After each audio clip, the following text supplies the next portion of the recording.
Good day, everyone. My name is Julie Smith, and I'm the Executive Director of the Identity Defined Security Alliance. Thanks for joining our webinar today. Beyond the pandemic, a decade of identity evolution forced into one chaotic year. So what's next? I'm excited about this webinar as we've got folks from Canada, from South Africa, from the US participating. So, and all of them super insightful security leaders. So I think this is going to be a great conversation. The webinar today is presented by two of our IDSA members, Focal Point Data Risk and SecZetta.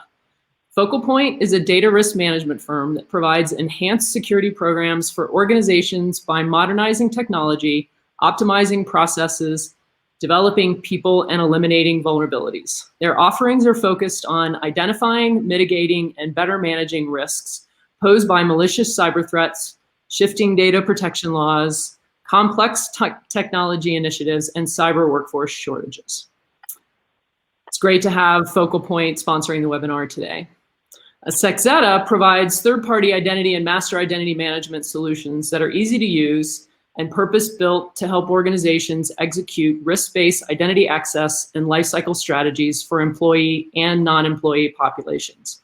With SecZetta, organizations can improve the time and the cost of making well-informed access decisions while reducing risk. During the discussion today, if you have questions for our speakers, please submit them through the Q&A chat window. I'd like to introduce our moderator today, Stephanie Hagopian. Stephanie is the Senior Vice President of Business Development for Focal Point and has been in the identity space for over 15 years. Stephanie oversees global sales and business development initiatives for Focal Point, leads go-to-market efforts, and assists with the strategic direction of the company. Stephanie, I'm going to hand it off to you for the discussion and our distinguished guests. Thank you, Julie, and welcome everyone to our panel today, in which we're going to discuss how impactful and influential the pandemic was and continues to be within the context of how we manage third-party identities. A virtual workplace, I think for many, is here to stay or will certainly not go away, even when vaccinations are more widely available to the general public. This is a global issue, not a local issue, which is why we have speakers today that represent perspectives from all different parts of the world and how this is impacting their organizations and the organizations that they work with and interact with. Today's discussion will focus on this topic, especially as it relates to how you can maintain a zero trust paradigm in the face of what will most likely be a hybrid virtual on-site working environment, not just this year, but really in the long term. So to shed some light on this topic in more detail, we have three panelists here with us today who will bring to bear an interesting mix of industry expertise, I think, from multiple perspectives.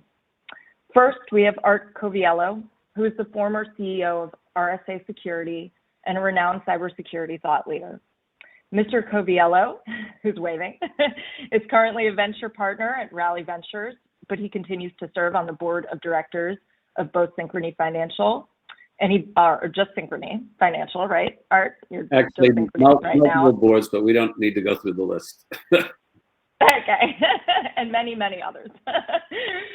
Chris Convey also joins us from Sharp Healthcare. Mr. Convey is currently the CISO at Sharp. He has extensive leadership experience in information technology risk, cybersecurity, IT operations, and cloud technologies. Prior to Sharp, Chris was CISO at Millennium Health. He was the enterprise HIPAA security program leader at Kaiser Permanente, and he was also director of technology risk and security consulting at PwC. And last but certainly not least, Mr. Evan Fraser joins us from ABSA Bank, the third largest financial institution in South Africa. Mr. Fraser is an ICT entrepreneur with experience in financial services, telecoms, retail, wholesale, and government. His technical expertise spans software and infrastructure engineering development, design, and architecture. For the past 15 years, he's been focusing on cybersecurity architecture and engineering with a particular passion for identity and access management and data assurance. Thank you all three gentlemen for joining us today, but we'll start with Art to kick off the panel discussion. We want this to be very interactive, so please folks definitely post questions as you have them, and we'll incorporate it into the discussion as we go. And with that, Art, I'll pass it over to you. Thanks, and good day, everyone. I guess I could say good morning, good afternoon, good evening. So, I get asked all the time, what's business risk in today's digital environments? And I'm always amused when I get that question, because it's the same. It's always been. It's risk to revenue. It's risk to your assets. It's risk to your operations and your ability to operate. And it's risk to your good name, your reputation. The difference is how we conduct our business. There's not a single business or organization across the world that hasn't been significantly transformed by digital technology over the last 20 years. So in looking at business risk, obviously it's great to start with a governance model, understanding what your risks are, and then what your compliance requirements are, whether they're regulatory or internally. And in doing so, you have to think about it now in the context of digital transformation. And the staples of risk in our world are starting first and foremost with people. And I always use people/identity because it may be a machine that is at the start of any session or activity. Next is data. And if there is a currency in our digital world, the new currency is data. How does that data get accessed? How does it get created? It gets created on applications, which is the next step. And where do those applications reside? They reside on infrastructure, networks, cloud, internal, external. And of course, the ability to respond and recover. What is your ability to do backup and recovery? So those are the staples that you have to address for your business risk in a digital world. But it would be great if it just started and stopped there, but it doesn't, because we now open ourselves up in this digital world to third parties, our customers, our suppliers, and on, our partners. So third party becomes an integral part of risk in our digital world. So they become an input against these staples that I just talked about. But then there's one other risk, which is the output on the other end. If you mess up with these staples, if your data gets compromised, there will be consequences, and those consequences can be regulatory or a whole host of different things. And if you look at it in that context, you're in a much better position to understand how to defend yourself, right? So I hope that makes sense. And I wanted to do this kind of an introduction to frame the topic today, because to me, at the start of all of this, and one of the biggest issues we have is with people/identity and third parties. Third parties are by and large the single biggest threat, and we have only to look at the recent SolarWinds attack by what has been identified as a Russian attack group. I happen to be on the board of FireEye, so I got to look at this really. I knew there was more than one. Way up close, way more up close and personal. And kudos to FireEye for understanding and identifying the SolarWinds breach as an issue. But in all of these instances, SolarWinds, the third party, was just the beginning of what ultimately was an attack on credentials, because this attacker was primarily interested in getting in and getting out undetected. How do you do that? You can only do that with a compromised credential, to look and act as if you were a person that had legitimate access. So things like third party, identity proofing obviously become an important element, I think, that we'll hear from in today's discussion. But I was asked up front, in addition to doing this initial framing, to talk about the environment, today's environment, and what I see going forward. Well, clearly, with the pandemic, work from home became the thing.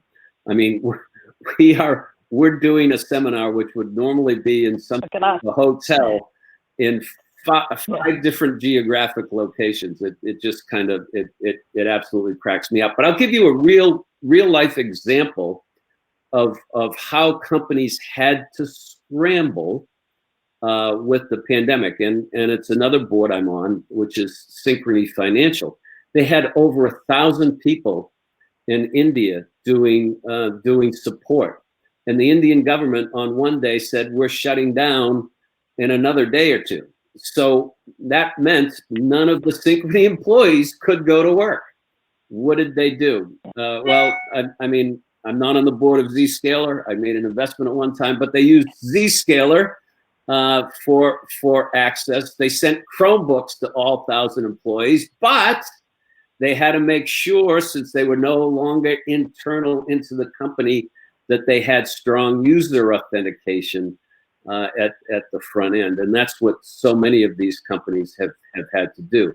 Now, what else has happened as a result with the work from home? Well, you can't get at physical infrastructure because you're not going into the office. So I think this has also accelerated the migration to the cloud. And more companies, I mean, it was going that way anyway, but I think we're seeing a faster shift of workloads to the cloud, which brings me to another point about identity. We now go from a remote site, bypass our entire physical infrastructure, and go to the cloud without touching anything related to an asset of your organization, which means you better be damn sure at the front end of that who's getting access to the cloud and the data and the applications. So identity becomes paramount in all of this. And yep, was there a question? Oh, I don't want to disturb your flow, but just on talking about that scale of risk, right? Like I usually envision it's almost like you have this arc of, lowest privileged user coming in at lowest risk level when you talk about especially virtual, trying to get in to access resources virtually or from the outside. Your internal users, regular access kind of sit at the bottom, and then you go to your full-time employees who have privileged access and they're definitely higher risk. And then even worse is your external users who need regular access. And then at the very, very top, you've got these external third-party users who need to have privileged access. So I'm wondering if, as you kind of go through this, you sort of tackle it from both sides. It's like standard access is one issue or one challenge for third parties, and then there's the whole privilege credential issue, which is a real issue, especially when you talk about vendors and contractors. A lot of times those folks need privileged access as well. So it's like so you're absolutely right. I mean, where do the attackers go first? They try to compromise the credentials of privilege sysadmins, right? So once you have that, you've got the world. But increasingly, a lot of that access, obviously, with the pandemic, has been remote. But sometimes you have third-party vendors who you work with that have to have that kind of privileged access. So it never ends, the complexity of this. Actually, I shouldn't. Complexity is one element, but sometimes complexity can be a good thing. Complexity can connote comprehensiveness. People often confuse complexity with complicated. In this case, it's complex and complicated because you can't sort your way through it. So it's definitely a huge issue. But just to conclude, and I said at the outset I could talk for an hour. I'm not going to do that. But I did want to conclude with a little bit of a future note and a word of warning. Over a year ago, I started to, especially with the coming of the U.S. election, I started to focus more and more on social media and the problem of social media.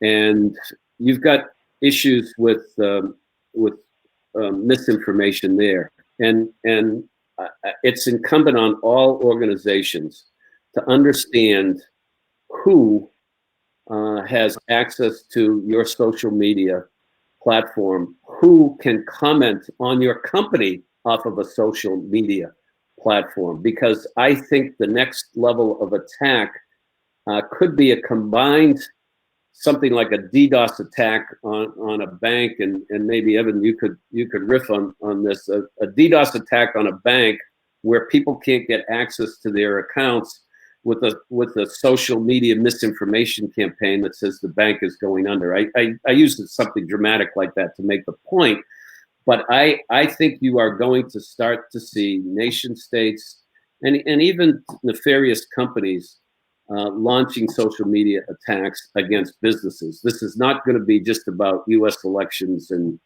government type attacks. It's going to be misinformation about companies and organizations, and the identity of who's got access to your social media platforms and or who comments on your company from a social media perspective you have to be very vigilant about.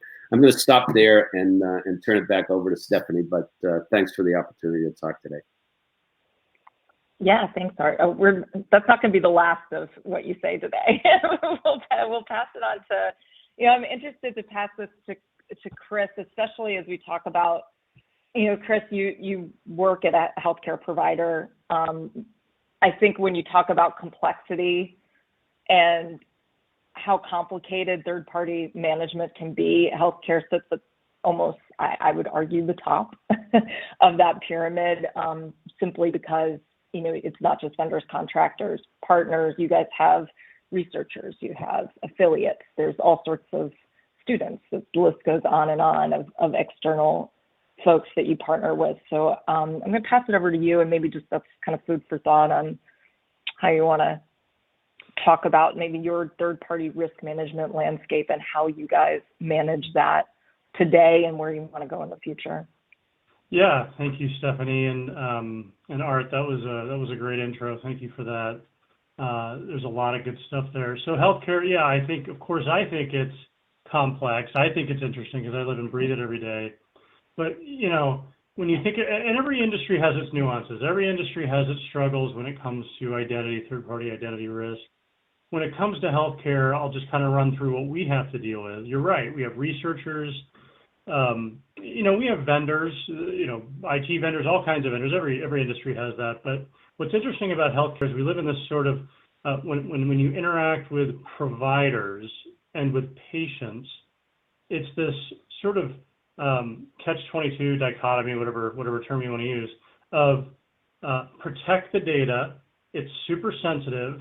If it gets out, you're going to get sued, and you're going to have lawsuits, or you're going to have lawsuits, and you have regulatory fines and penalties.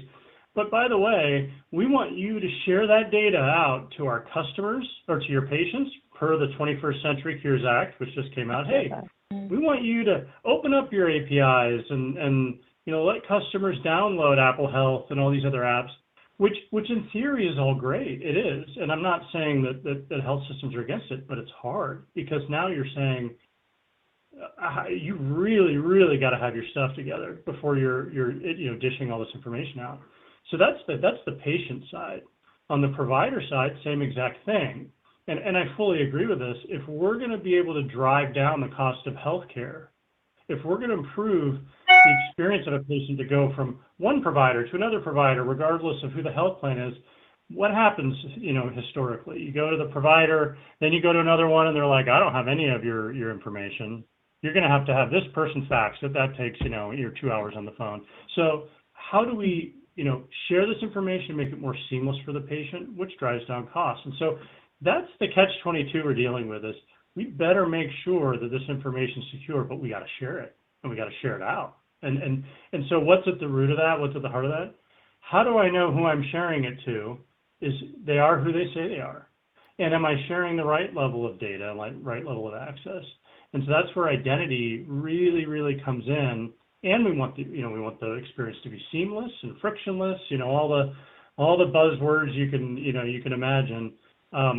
Because, a lot of what we are as a health system, and every health system deals with this, a lot of our growth, a lot of our success is tied to doctors that want to work with us, affiliates. You mentioned that, Stephanie.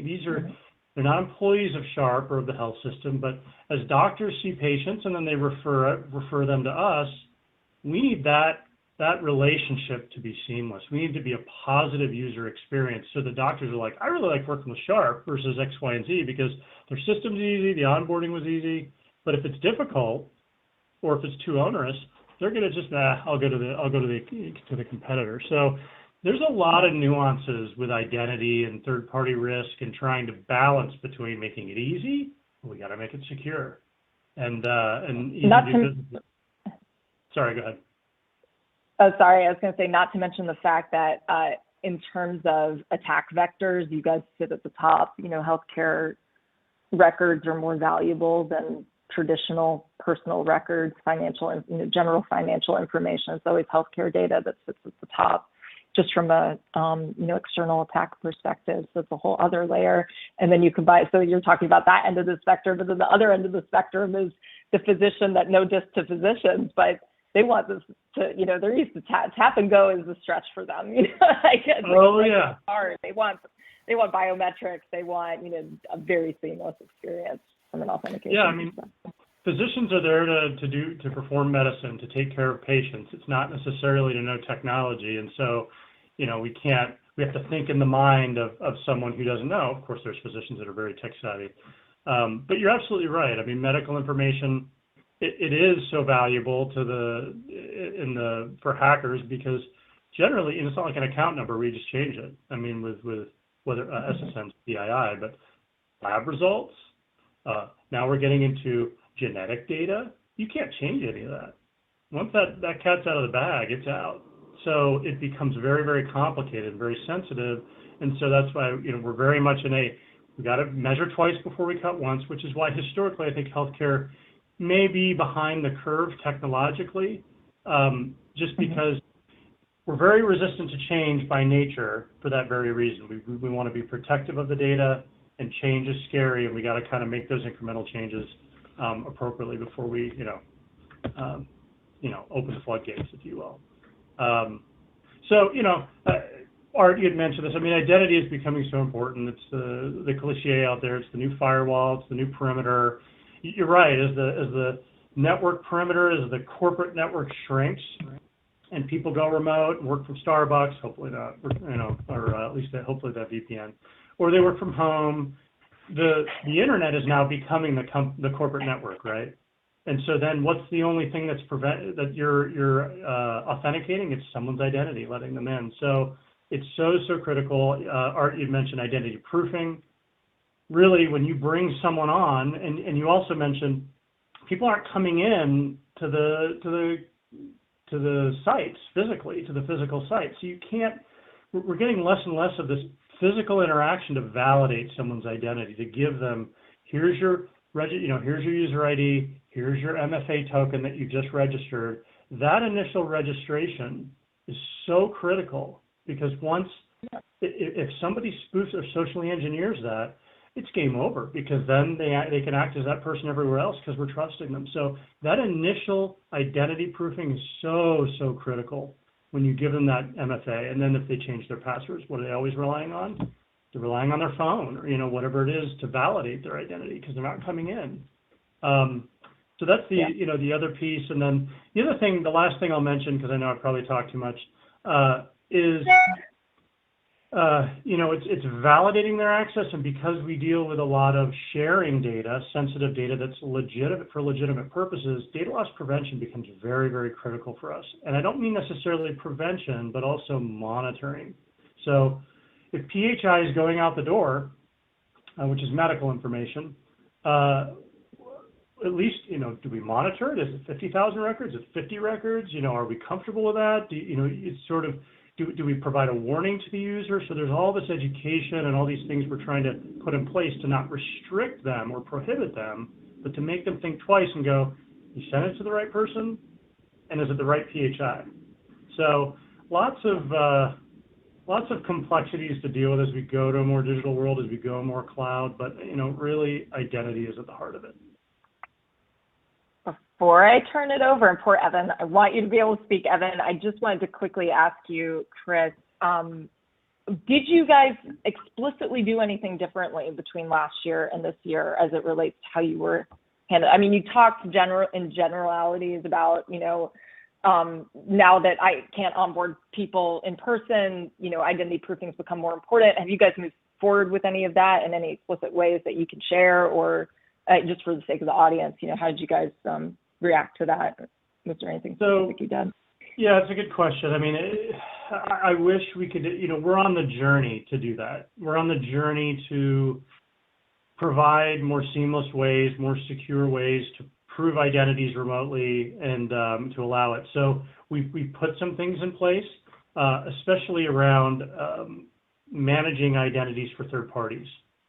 So we have engaged with SecZetta, I'll mention that, as a non-employee identity management platform to really try to make that remote access onboarding process a lot easier. So we've made good headway there. We have a lot of other stuff that we're, pathways that we're going down around identity proofing and securing. I think the one thing I'll mention that's a little bit out of the box, maybe of your question, is since COVID, of course, we had everybody going remote. So we had all the issues associated with that, which most companies have been dealing with. But we also had a massive expansion of telehealth. So the ability to do things like this with doctors, and frankly, when this explosion happened and nobody wanted to come into the hospital, nobody wanted to go into outpatient clinics, the infrastructure that we had at that time was not sufficient to handle the explosion of telehealth visits. So that was a big initiative to get other alternative technologies out there that we could ramp up quickly, make sure that we're secure, that we're purpose-built, and that could allow our physicians to interact with patients. So that was a big impact, and I think, obviously is unique to healthcare. Great. Thanks, Chris. Poor Evan. Go for it, Evan. You've got a lot to say, I think, not just from what you've been doing at the bank, but I would love to hear, are there differences in how, being outside of the USA, if you have some comments around just the global aspect of this change, what you saw at the bank versus what you're seeing, because you are, a consultant who's an entrepreneur who's working with multiple agencies, not just the bank, just what you've observed and seen. So thanks, Stephanie, for the handover. It's interesting listening to Chris and to Art, and I'll give you a bit of an insight on your question.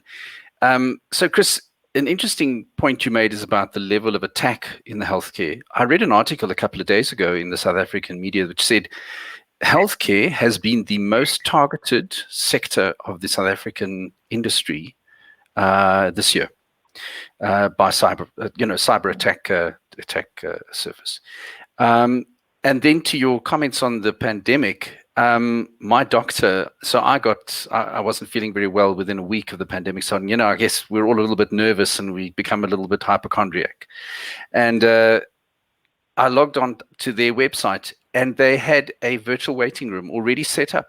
So within a week of the start of the pandemic in March this past year, I was actually able to consult my doctor virtually, which is amazing, and it blew my mind. So it just shows you how organizations such as yourselves, Chris and Sharp, have enabled the medical fraternity to provide service, and how agile they've been to switch that on so quickly within the start of the pandemic. So I was very impressed by what I saw. And that's just kind of an insight into things. But I am going to talk financial services today to the webinar, but I think a lot of what I'm going to say really does apply to a lot, or almost, if not all, of the sectors of industry. One of the things we saw with the pandemic was that at the start, we had a high degree of confidence that we had our identity and our access management frameworks all under control. And what we realized was that exactly who was interacting with our organization was not as well managed as we thought. The reason why we found that, and you're going to laugh at this, is that our risk managers who kind of, especially in financial services, take accountability for managing all the risk controls. They were sitting on their patios in their shorts and, drinking their coffee in the mornings and having a great time. And they had all the free time in the world. Everybody was working remotely. There were less meetings. And so our risk managers gave us quite a hard time in trying to identify key risk areas in the core controls across the bank. Now, before I go into some of the things that we found, I just wanted to take a step back and give an insight into the why, because why things happen is always an eye-opener for me. In financial services, if you look sort of 10 or 15 years back, you see that third-party identity management was at the core of a process because of the product that was being sold. So the identity management wasn't the focus, it was a peripheral thing. You had to capture some identity information because if you didn't, you couldn't sell the customer a product. And that kind of spills over into the normal operation. So the one thing that we found was that the enterprise was very access-centric, because for a staff member to be able to service a customer, they had to have access to certain services and systems. And to get that access, they had to have an identity. Whereas it would have been much better if they'd been identity-centric. So fast forward to 2020, one of the interesting things our risk managers found out was that across the enterprises, about 30% of the identities that had access to critical line of business and data systems were not even real people. And I'm going to talk to that a little, and it talks to how eye-opening it was for us to realize that, wow, 30% of our sort of workforce is not even a human being. So the first thing that came out for us was the risk management, and it talks to what Art said earlier. The risk management wasn't well applied. When it came to the real people, the HR processes and those kinds of things, those were incredibly well managed. So the identity proofing was there, the person was onboarded, they were granted access, they could do their job. And that was for permanent staff and what we call full-time equivalents or permanent contractors or fixed-term contractors. But there were a couple of anomalies. The one was that some of our third-party external entities that required very limited access to the organization, be that for a month in terms of duration, or they needed to interact with the organization once a month to approve something or sign off on some kind of financial statements and so on. They went through a whole HR cycle. So we onboarded them as full employees, which, if you look at identity management, isn't really that bad. But the cost and time for somebody that's going to be there for 2 months was insane. Then we had the other end of the scale, where third-party identities were onboarded with the most basic of details, no identity proofing, and then they were granted access to critical business or customer-facing systems with access to data, talking to Chris's point. And then the last thing that we saw was this explosion of robot identities. ATMs, applications, processing engines, all of these things were granted access. And, the thing we didn't want to hear was there was no digital identity behind that access. Didn't exist. So there was this robot accessing without any accountability. And it was really an eye-opener when our risk managers came across all of these things. What we found to be a shortcoming in many of the cases was the process. So I mentioned that the HR process was robust, and that was amazing. And when we went into lockdown and we moved our people off site and we had new employees join and they had to be onboarded, that process was amazing because our HR guys are good at what they do. The identities were properly established, validated, proofed, and then the person was granted the access they required.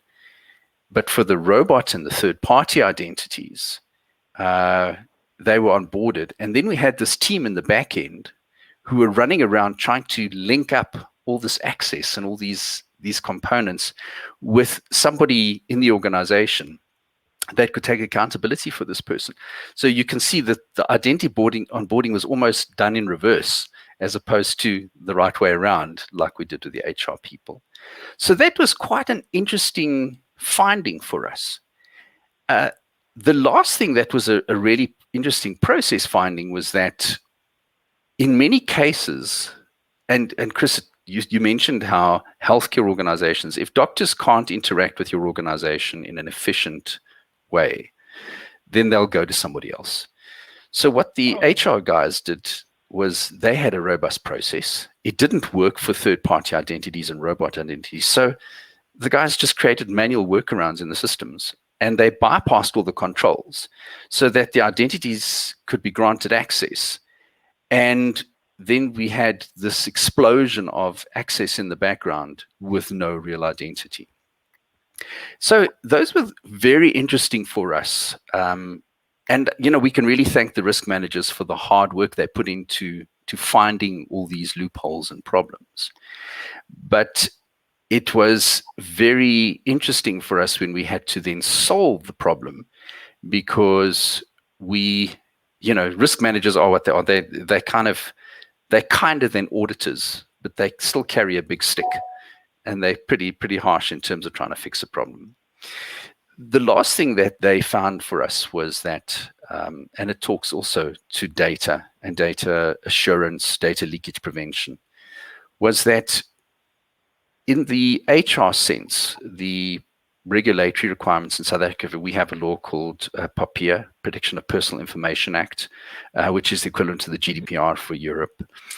And that was well enforced in the structured identity data stores. But with the third parties and the robots, the data was either captured haphazardly, or people were reluctant to capture the data because it wasn't as secured. And so we had very poor control over the identity information for these non-traditional sort of identities as well. So those for us were really eye-openers from our risk people. And we realized that, and I'm, as I said, I'm pretty confident that we are not the only industry sector, the industry in financial services, that have encountered these problems. But it was really interesting for us when we thought, wow, we've really got everything under control, and suddenly find out that 30% of our identities had access with no real identity source. One thing. Go ahead. Art. Yeah, you bring up a good point. I ran RSA for 20 years, and I invest in security product companies. So I always figure that the products and tools can do everything. But having said that, it is the people and process. And in this instance, I mean the security people, the HR people, and the processes you have. Without good processes, you're just dead. And a good example of that is the breach last year. I always forget the name of the bank, the one that what's in your wallet. MasterCard or Visa. No. It's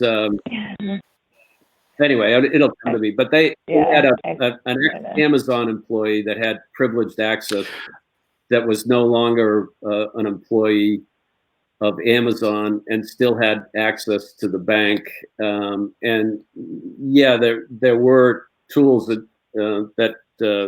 could have gone a long way to preventing what ultimately happened, but there was just no really good process. It was Capital One. Capital One, yeah.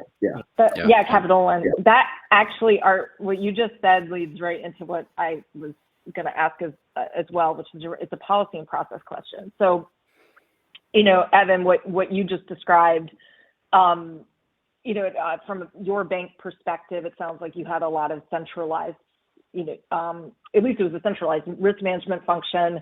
The controls and processes that you put into place, you have a centralized source of authoritative identity from an HR perspective. But I encounter a lot of organizations where it's very decentralized. So manufacturing is a good example, retail is a good example, but every single plant is doing something different by way of how they manage third-party identities, as well as FTEs. I mean, I know organizations that have like 50 different HR systems. I know organizations that have, even if they have a centralized HR system, and most are better at that, third-party management is so decentralized.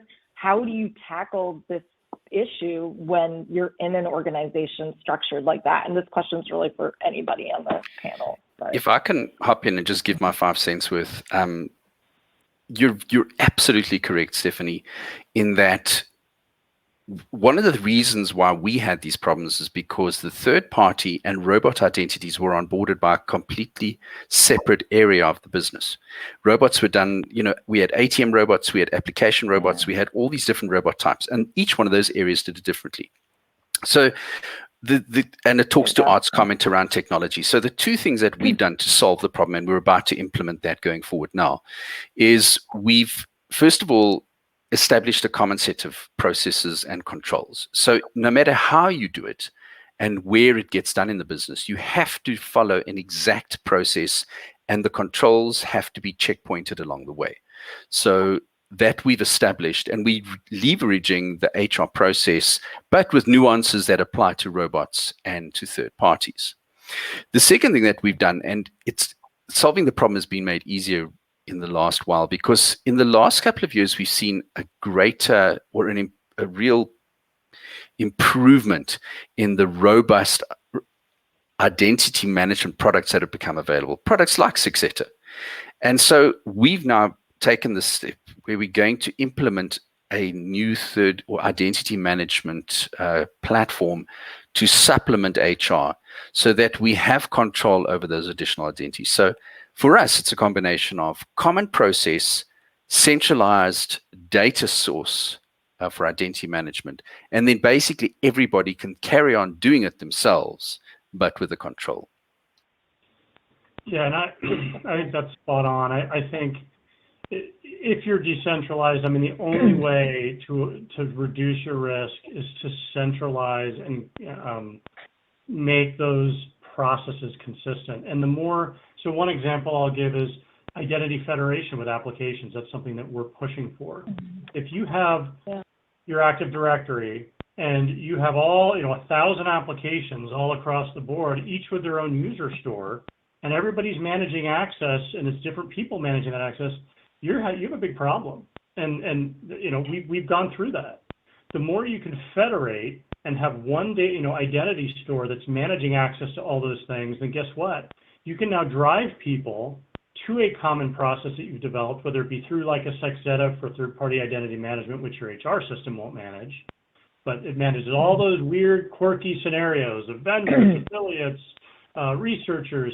The HR system isn't going to handle that. I mean, typically doesn't handle that kind of thing. No, so never. If you can funnel that in and then have a common process for access requests, and then everything's federated, guess what? Everyone who's an application owner out there can't bypass the process. They have to go through your centralized funnel. Regardless of how disparate or big or decentralized your organization is, the underlying plumbing has to be centralized. Otherwise, you will always have discrepancies. It's the only way to do it. Absolutely. That's my opinion. We have. No, that's good. That's very good. So we do have a question, a question that was put, well, it's a question and a comment, and I'll share both. This individual, first of all, is praising you, Art, because of the fact that you sit on several boards. You're very knowledgeable on identity and how it sits at the core. You are leaps and bounds ahead of others. I agree. So the question this individual has posed is just based on the fact that you do have that insight. Have you noticed other senior leaders now confirming identity is important?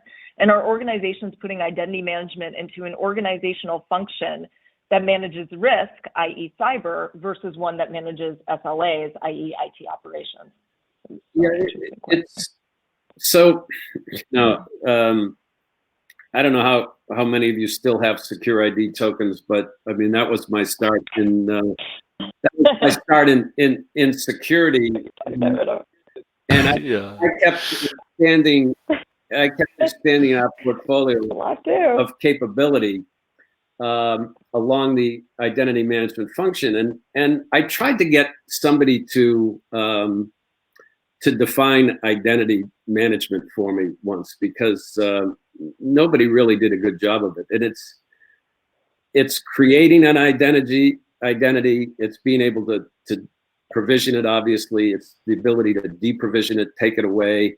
It's being able to strongly authenticate it. It's being able to give yourself access control. It's single sign-on, and it's storing in this thing we call, that 99% of us use, Active Directory, which is a source of all evil at some level if it's not well protected.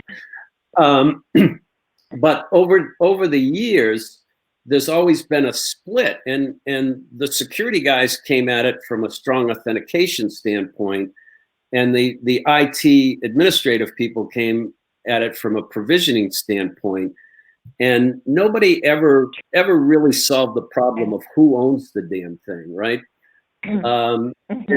And that's been, I still think it continues to be an issue. And as I built the RSA strategy, I knew I was never going to get into the Active Directory business. I flirted with the provisioning and deprovisioning piece, but I ended up focusing on authentication and access control. But it is a real issue. However, the pandemic and the work from home, I've never seen identity get more awareness of, or more people talking about identity than I have in the last year. I mean, it's just been amazing to me. But I don't think we've at all solved the organizational issue. There's still walls. There's still big walls. I see some. Like I've actually seen some big organizations merge AD, like the whole AD team, into the IAM team. I'm seeing that more often rather than kind of sitting in a silo. But when you talk about compliance versus operations and risk, I mean, seeing them collaborate has been a challenge. A lot of times they do rely on consultants. Like we see that a lot. We get challenged with that a lot. And sometimes these initiatives, especially identity management initiatives, force that interaction, and it starts to break down the walls. So you can use it as a driver too, I think, to start getting those groups to talk to each other, because they have to talk to each other, especially if we implement, a program around identity. At the risk of going off topic for a moment, but I still think it's important to the audience. We've got the same issue with DevOps and security. I'm a big fan of and I want you to all give me credit for this line. I always say that the DevOps team has the party, and the security people end up with the hangover. And we when it comes to DevSecOps, we just can't seem to get any kind of a harmonious organizational ownership of who owns security within a DevOps environment. Should it be the CISO, or should it be the developers? And these issues have to get solved. But the reason I bring up and take us on a little bit of a tangent is to bring up the fundamental thing that we need to do as organizations, and that is recognize the symbiotic relationship between security and everything else we do. Security has to be part and parcel in a digital age. I mean, there's no substitute for having security people at the table in anything that's going on. Absolutely. I agree. All Well, right. it'll keep us all in jobs, so that's a good thing too, right? Well, one thing I'll add just to that specific question is what we've tried a couple of different things at Sharp organizationally, and what we've seen that we feel like is working is having the identity and access management strategy piece be within the information security program. So what's the strategy? What's the policy? What's the sort of that higher level piece of the stack and direction, architecture, all of those things. And then a lot of the other, operational type tasks can mostly sit within, help desk if they're managing password reset type things, but with dotted line to us as to how we, okay, this is the process we want you to follow. We would assess and audit, the activity to make sure that it's doing okay. So it's sort of a hybrid organizational approach that by no means is necessarily the only right one, but seems to work well for us. So I threw that in there. That makes a lot of sense. Makes a lot of sense, yeah. Mm-hmm.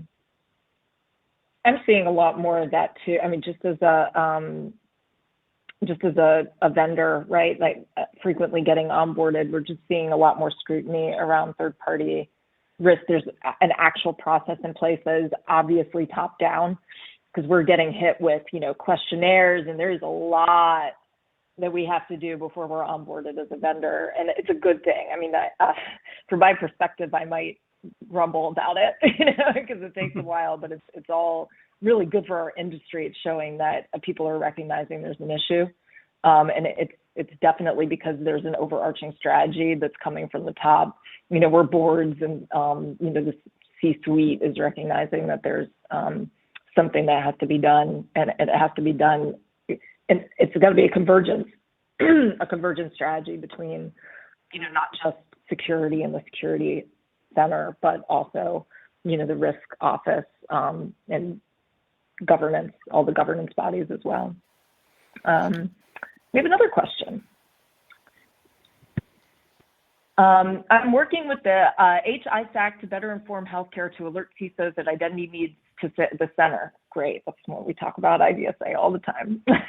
For anyone who is healthcare and you're a member of HISAC, I encourage you to check out the identity papers that we've recently published. Oh, this is more of an advert than a question, but I'm going to read it out anyways. So they've had identity papers recently published, Identity for the CISO, and HISAC Framework for Identity, and another on authentication is on the way. For those who want to check it out. We're a member of HISAC. Yeah, I haven't seen that. I think I've seen the advertisement for it. I haven't personally taken a look at it, but Brett Gartner and other independent sources on identity. Yeah. Of course, working with Focal Point as well. So. Yeah.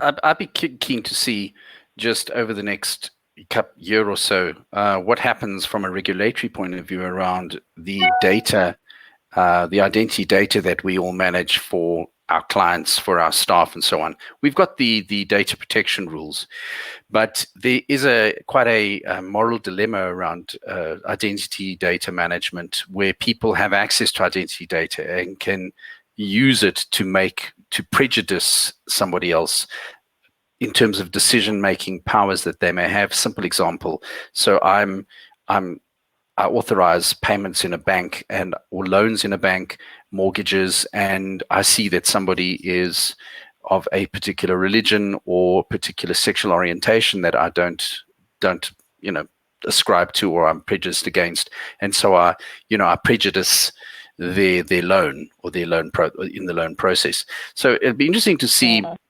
how we share identity information, and how the regulators are going to do more than just govern how data is shared and how data is stored, but also the moral issues around that. That to me is going to be an interesting vision into the future, and see what happens over the next year or so.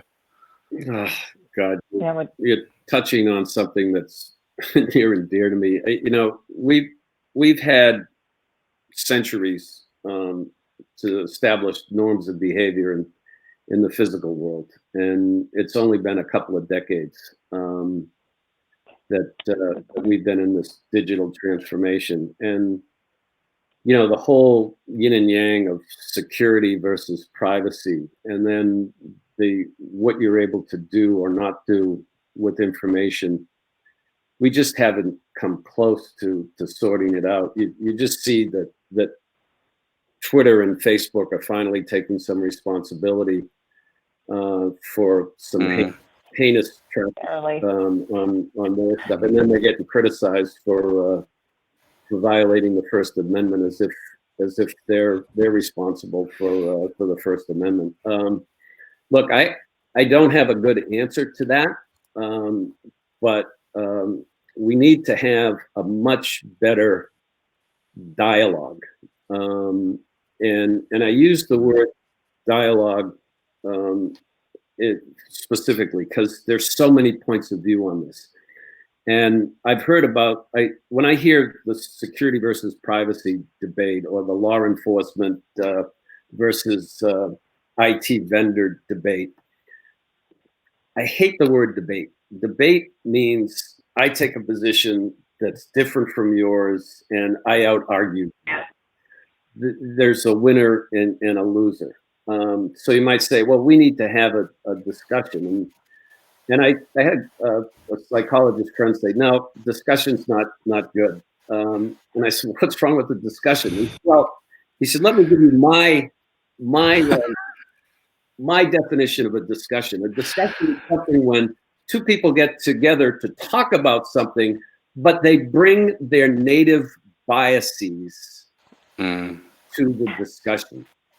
He said, what we need to solve a problem is a true dialogue, which is similar to a discussion, except the people that come to have a dialogue recognize their prejudices and points of view and are open to maybe compromising on those points of view to get to an answer that can satisfy the vast majority of cases. So we really need to start to have dialogues about all of these individual issues. Some of them are cut and dry. I mean, to use identity information to make a decision. Actually, believe it or not, it's against the law in the United States to make a banking decision on that type of basis. But there are plenty instances where it is black and white. You should be able to say, no, that's just wrong. But there are plenty of issues. I mean, the IT industry had been pilloried for years and years for not having secure enough products. And then when Apple makes a product secure enough, the FBI tells them people just complain. Yeah. You have to crack your own. You have to find a security vulnerability in your own product because we need to get at the data that's on it. I mean, just goes on and on. That's true. We are living in a world of openness that there's so much about us that's online. It's absolutely frightening. So I don't think we have to worry about law enforcement's ability to get at who's doing what. So anyway, my personal. Who knows? It might be a whole new webinar in a year or so's time. So that's a whole other, and I'll make it even worse. You guys are talking about the polarities, right, between freedom of information and access, and then you have the autonomy. So Art referenced this at the very beginning for looping back, but the concept of decentralized identity, right, and as we mature with our data privacy regulations, we're also looking at 21st Century Cures Act is a great example. You want patients, but you want all users. Want autonomy over their data. That's really scary for security people. You hear users having autonomy over their data, and it's like, yeah, I love that. You should have control over your own patient information, but how do we put guardrails around that? As security professionals, there have to be guardrails in place, and I think that's a dialogue. Sounds like you need a dialogue. We need a dialogue. I agree. All right, well, we're coming to the top of the hour. I did want to read out one. We have 2 more minutes, and there's someone just posted. There are many companies who focus on IAM, PAM, and IGA. How do you suggest companies handle the topic of entitlement? Oh gosh, this is a whole other webinar, entitlements management, which at times provides an identity access to resources beyond what they need to do their job or task. For example, SolarWinds potentially could have been prevented or lessened if fewer identities had entitled access to tertiary machines providing access to the keys to the kingdom. This is an awesome question. It's a huge question to cover in 60 seconds, but go for it, guys. Can you really touch on it? It's almost management. Go. Well, I think from my point of view, I think privilege access management tools and platforms can really help with that. Keep them. The hard part about giving somebody administrative access is it's everything, and then managing the minimum necessary rule, which is what we use in healthcare, is really difficult to do for an admin on a case-by-case basis. So, I think something like a PAM tool or privileged access management platform can really help with that. On access to systems and general access for us, it's very much, I see it as a vision of here's your baseline set of access, and then, the thing about role-based access is it can get out of control. Next thing you know, you have a role for every individual because they have all their little permutations. And I think it's a combination of here's a general role of basic access, and then here are the entitlements in layman language that allows a user, and sorry, I'm really going fast here, that allows a manager to go, for my user, I need this, and this, and that's it, submit, approved. And, the way to do that is through a governance platform like a SailPoint, and there's many others out there to be able to do that. But that's the vision and the path that we're going down toward. Others? Sorry. That was I agree. 45 seconds. For me, it's a case of giving the PAM systems control to give the people the access they require, and then the monitoring systems to monitor what they do. And for us, the combination of those two, we found it to be effective.